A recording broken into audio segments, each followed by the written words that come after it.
Voltemos, meus amigos. Então, só para dizer que essas descobertas todas a respeito da música clássica, elas são mérito do Dr. Lozanov, sobre quem eu já falei alguma coisa. Então, dando sequência, vamos fazer um resumo parcial do que já foi dito até aqui. Uma breve sessão de relax antes de começar os estudos pode aumentar mais de 50% a retenção dos conteúdos. Só isso aqui já é suficiente para você saber, para você dizer, eu não vou mais chegar em casa e me jogar em cima dos livros de imediato, não vou fazer isso. Se eu sei que eu posso melhorar muito a minha capacidade de concentração e memorização com um rápido relaxamento prévio, então eu vou passar a fazer. A música clássica pode ser altamente eficaz durante o estudo, como pano de fundo. Tá certo? Põe lá bem baixinho, de sorte que não atrapalhe você, que não atrapalhe ninguém, e isso vai ter um reflexo positivo no seu aprendizado. Então, relaxamento, mais música clássica, mais algumas técnicas mnemônicas, implicam em menos estresse e mais aprendizagem. Vamos lá, vou falar alguma coisa a respeito do que vem a ser a sugestão em nossa vida. Vou falar a respeito por meio de exemplos, tá certo? Então vamos lá, a mãe que acaricia o filho pequeno, o bebezinho acabou de nascer, é recém-nascido, tem 1 mês de vida, né? E muita gente fica ali na frente do bebê, bota a carona lá na frente do bebê e fala, Bilu, Bilu, olha pra cá, bebê. Nem sabe que o bebê de menos de 1 mês não enxerga direito, ele vê só um negocinho embaçado assim na frente, né?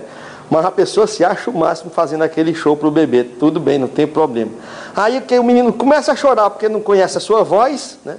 Não é nem porque não conhece você visualmente, ele não conhece a sua voz, começa a chorar. A mãe chega lá, bota o bebezinho aqui no braço e fala. Quando o bebê ouve a voz da mãe, ele já se acalma, já se aquieta, já está ali tranquilo, já está seguro. Para ele, na cabecinha dele, aquilo ali é o melhor lugar que ele podia estar no mundo inteiro. Por quê? Porque ele já tem essa sugestão, ele já está sugestionado, embora o cérebro dele ainda esteja em formação.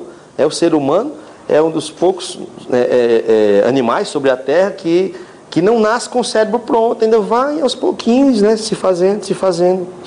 E assim o bebê já sabe ali, recém-nascido, que a mãe está nos braços da mãe, estar num local que ele tem segurança, que ele tem conforto, que ele está onde quer e onde ele gosta de estar.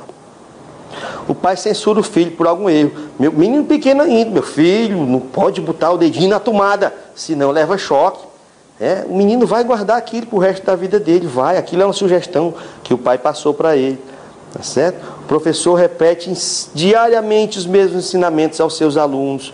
Eu costumo mostrar em sala de aula, no exemplo da matemática, eu ponho assim no quadro, minha gente, vocês sabem quanto é A, no parêntese, A mais B elevado ao quadrado, elevado fora do parêntese, A mais B dentro do parêntese, elevado ao quadrado? Todo mundo diz na hora. É A2 mais 2AB mais B2, quadrado do primeiro mais 2 vezes o primeiro vezes o segundo, mais o quadrado do segundo. Aí eu digo, foi semana passada que vocês revisaram isso no Produtos Notáveis a última vez? Certamente que não, o pessoal ri, né? Faz anos, às vezes décadas que a pessoa viu aquilo, mas não esquece, porque aquilo foi repetido muito na vida da pessoa, muito na vida escolar. Então já ficou guardado, tá certo? Às vezes um livro, um filme, um acidente que a pessoa sofre, uma música, um gesto de uma pessoa, tudo isso enche o espírito de impressões, né, que vão da felicidade à dor. Um livro, um filme, por exemplo, eu tenho um conhecido meu, um grande amigo, colega de faculdade, e ele se dizia ateu, completamente ateu. Não, o negócio de Deus não existe. Assistiu a um filme, um belo dia, assistiu a um filme na casa dele, com a família dele. Eu lembro até qual era o filme. Era Franco Zeffirelli, Irmão Sol e Irmã Lua. A história da vida de São Francisco, Francisco de Assis. E ele assistiu àquele filme e, segundo ele me contou, chorou durante 3 dias. Passou 3 dias chorando, completamente impressionado, né? E afirma ele que a vida dele se transformou depois daquele dia. E ele passou a crer que existe um Deus, né, e que um Deus de amor, que cuida dele, que toma conta dele. E a vida dele foi outra, passou a ser outra. Ou seja, aquele filme foi uma sugestão muito forte na vida dele. Um acidente, eu tenho um outro exemplo para dar, de uma amiga minha, que estudou para concurso comigo, e ela contava um pouco sobre a vida dela, e ela dizia que numa viagem de férias que ela fez a uma cidade aqui, uma capital brasileira, ocorreu de ela, infelizmente, ser assaltada, foi vítima de um assalto, e durante esse assalto, o assaltante apontou o revólver para a cabeça dela durante alguns segundos, né, enquanto o assalto se processava e tal, e ela chorava compulsivamente, achava que ia morrer e tal. O assalto acabou e o bandido foi embora e só levou, né, a bolsa, a carteira, etc. Mas aquilo teve um impacto na vida desta pessoa, e esta menina disse: olha, minha vida se transformou. Ela está dividida, minha vida se dividiu, então, antes do assalto e depois do assalto, porque aquilo me fez ver que a vida é efêmera, que eu estou aqui hoje com saúde, mas no segundo eu posso estar morto, e isso fez com que eu visse as coisas de uma forma diferente. Então foi um simples fato, né, que transformou a vida da pessoa, transformou. Foi uma sugestão fortíssima na vida dela, uma sugestão fortíssima na vida dela, tá certo? Música. Tem um casal que está doido para separar ali, né? Estão namorando já faz tempo e não estão brigando, aquela coisa, mas quando a menina chega e vai acabar, assim, vamos acabar o namoro, aí passa um carro tocando a música deles dois, aí não consegue. Olha, é um sinal, tá vendo? É para a gente ficar junto, e a música é tão forte, aquilo é tão forte que acaba influenciando, é uma sugestão na vida da pessoa. Um livro, né? Tanta coisa. Então, tudo, meus amigos, tudo é sugestão. O que é a sugestão, afinal? É uma imposição temporária da vontade de uma pessoa no cérebro de outra, ou no seu próprio, por um processo puramente mental. Então eu digo a você, você vai passar. Né? A gente diz sempre lá no site, né? Repita sempre: eu vou passar. Eu vou passar. Nas minhas salas de aula, nas aulas presenciais, eu digo: minha gente, vocês vão passar. Aí eu pergunto: tem alguém aqui nesta sala? Por favor, levante a mão. Quem nesta sala não acredita que vai passar?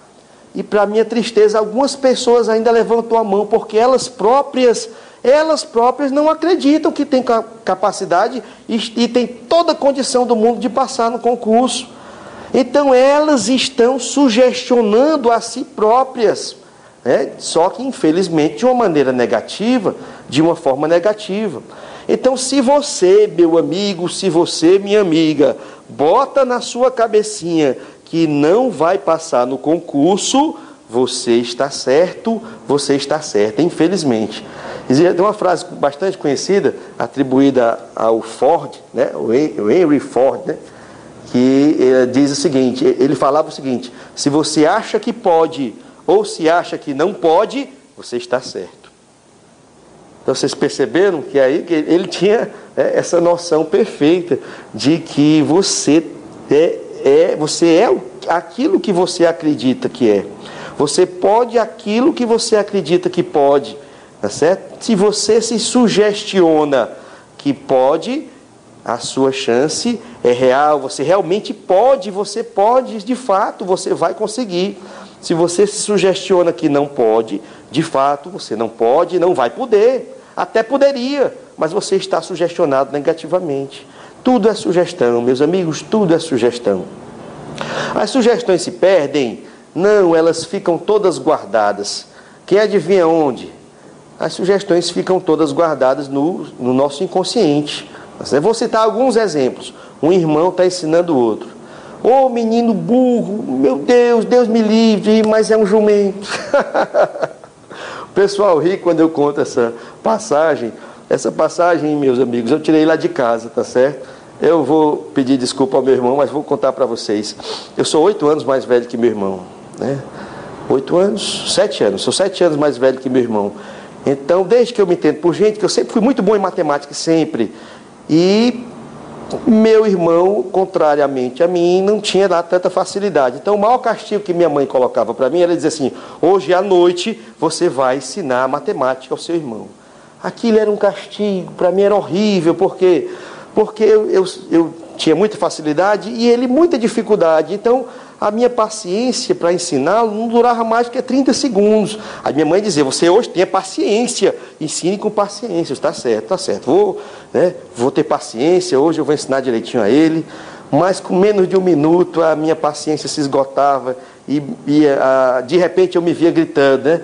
Deixa de ser burro, nada, tal, aquela coisa toda, e o pobrezinho, meu Deus, bem menininho, ele de calça curta, eu já de calça comprida, e ele chorava, e aí para a mamãe, ele não quer me ensinar direito, ele disse que eu sou burro, né? Então, o que eu fazia com ele?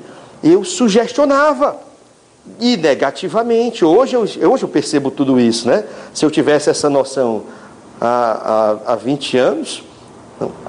Se eu tivesse esta noção 20 anos atrás, eu não faria isso. Obviamente que eu não faria isso. Da mesma forma que hoje eu não vou fazer isso, né, com meus filhos, com minhas filhas jamais, porque eu já tenho essa inteira noção. O que aconteceu com meu irmão? Ele cresceu, de pequenininho, ele foi crescendo, passando de uma série para outra, a duras penas, escapando aqui na matemática com minha ajuda entre aspas, né? Porque às vezes eu acabava ajudando, fazendo um dever de casa para ele ou outro, mas aprender mesmo matemática, ele nunca aprendeu, ele se colocou um bloqueio. E o bloqueio, aliás, não foi ele que pôs, fui eu. A sugestão que eu passava para ele, ele recebia, aceitava, acatava. No terceiro ano científico, meu irmão tirou um 0, bem redondo, eu me lembro como se fosse hoje, tá certo? Hoje, graças a Deus, meu irmão é um advogado de sucesso, já passou no excelente concurso jurídico, tá certo? Durante a faculdade de Direito, foi o primeiro da turma, tá certo? Foi o primeiro da turma, porque não precisava de matemática. Mas aí aconteceu um negócio maravilhoso na vida dele. O que foi? Quando ele começou na faculdade de Direito, ele percebeu, descobriu que não era burro, pelo contrário, era inteligentíssimo. Muito em breve vocês vão conhecer, porque eu já o convidei, né? Daqui a pouco ele vai dar umas aulas maravilhosas de direito para nós aqui, não eu vou passar. É o Felipe Carvalho, tá? Eu já vou falando do nome dele. Inteligentíssimo, genial menino, tá certo? E sabe dar aula, muito boa a aula dele. O pessoal algumas pessoas já tiveram a oportunidade de assistir a aula dele aqui em Fortaleza, estão amando, né? Estão gostando muito. Então o que acontece? Aquela sugestão não se perdeu, ficava guardada. Hoje ele está passando aos pouquinhos a gostar de matemática, faz provas aqui, acolá sozinho, em casa, se divertindo, está descobrindo, ele descobriu que é inteligente, que bom, que maravilha, que aquela minha sugestão negativa não se prolongou pela vida fora dele. Então, a professora primária diz, presta atenção, menino, eu digo para você prestar atenção, você não presta, então o menino já vai ficando assim, puxa, todo mundo consegue, só eu que não, tá certo? Todo mundo se concentra e eu não consigo. A criança já vai crescendo sugestionada negativamente. O professor diz, cuidado, assim você não vai ser nada na vida. E o menino já vai ouvindo aquilo e vai pensando, será mesmo? Eu acho que ele está certo, eu acho que eu não vou ser nada não, ó. O professor universitário nem fala nada, só faz balançar a cabeça assim, ó, negativamente, né? E aquilo para você, os outros olham para você e acham graça, você já está sugestionado de uma forma negativa, tá certo? Daqui a pouquinho nós continuamos falando sobre isso, até já.